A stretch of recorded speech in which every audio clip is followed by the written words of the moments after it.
Les agents des eaux et forêts du cantonnement de Bouaké face au chef de village, président des jeunes et des femmes des villages de la sous-préfecture de Landibonou. Un seul message véhiculé au cours de cette rencontre d'information, d'échange et de sensibilisation sur les feux de brousse. Celui de mettre fin au fléau, une action de la mutuelle de développement de Boukébou. Nous sommes en zone de savane et il y a le feu de brousse ravage non seulement des plantations, des champs entiers. C'est pourquoi cette sensibilisation est la bienvenue. Et j'ose espérer que tout ce que les intervenants ont dit sera bien compris et surtout bien exécuté. À travers une projection des films, les populations sont instruites sur les conséquences des feux de brousse, notamment la dégradation de la flore et de la faune, les destructions des plantations, des villages, souvent avec des pertes en vie humaine. Nous avons demandé à ce que les chefs de village créent des comités de lutte. C'est une sorte de brigade qui va surveiller toute la population de ces villages pour nous aider, nous les agents des eaux et forêts, à mieux lutter contre les feux de brousse. Les leaders d'opinion sont aussi sensibilisés sur les sanctions en vigueur en cas de feux de brousse. Les présidents de jeunes et de femmes s'engagent à dénoncer les auteurs des feux de brousse et à mettre en place des comités de lutte. Je serai très ferme sur les décisions. Voilà, très ferme. Il faudrait qu'ils comprennent ça. Celui qu'on va prendre, moi je prends l'engagement de l'envoyer aux agents des eaux et forêts, ou bien soit à la sous-préfecture, pour qu'ils répondent de ces actes. Les feux de brousse représentent la troisième cause de la déforestation et de la dégradation des forêts en Côte d'Ivoire.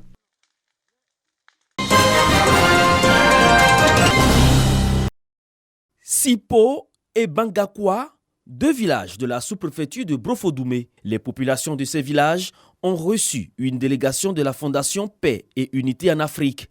Des rencontres pour échanger sur les notions de paix et de cohabitation pacifique, afin que chacun à son niveau en fasse son quotidien, surtout à l'approche des échéances électorales. Souvent, pendant et après les échéances électorales, il y a toujours des tensions dans la population. Et cette année est une année électorale.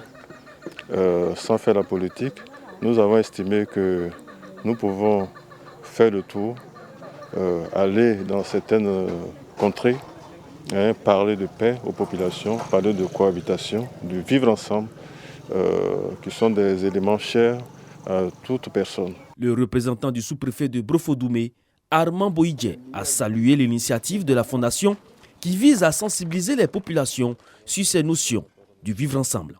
La cohésion, la paix sont les maîtres mots du chef de l'État. Donc on est très heureux de l'initiative. Un don en vivre et non vivre a été fait aux populations des villages de Sipo et Bangakwa. Créée en novembre 2020, la Fondation Paix et Unité en Afrique a pour mission la promotion de la paix et l'assistance aux couches sociales défavorisées.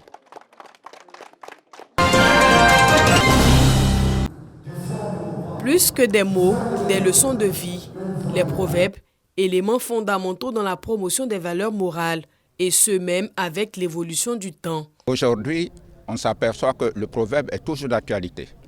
Il y a des valeurs de société que colportent la société, que colportent les proverbes, et qui sont d'actualité dans l'autre monde moderne. Réunis en colloque à Abidjan autour du thème « Proverbes, situation de communication et rapports sociaux en contexte moderne », les membres de l'Association internationale des parémiologues planchent sur la question de la modernisation des proverbes. Les proverbes constituent une science et c'est la science des anciens, de ceux qui connaissent la parole, de ceux qui connaissent la valeur du dit et du récit. Et aujourd'hui, on remarque que ce sont des aspects positifs de la communication qui disparaissent. Et nous, à travers ce colloque, nous voudrons divulguer davantage et faire connaître les proverbes et leur utilisation. Ce cadre d'échange qui résulte d'une utilité internationale et qui vise à valoriser et faire du proverbe un axe de communication moderne a vu la participation de plusieurs enseignants-chercheurs venus de la sous-région.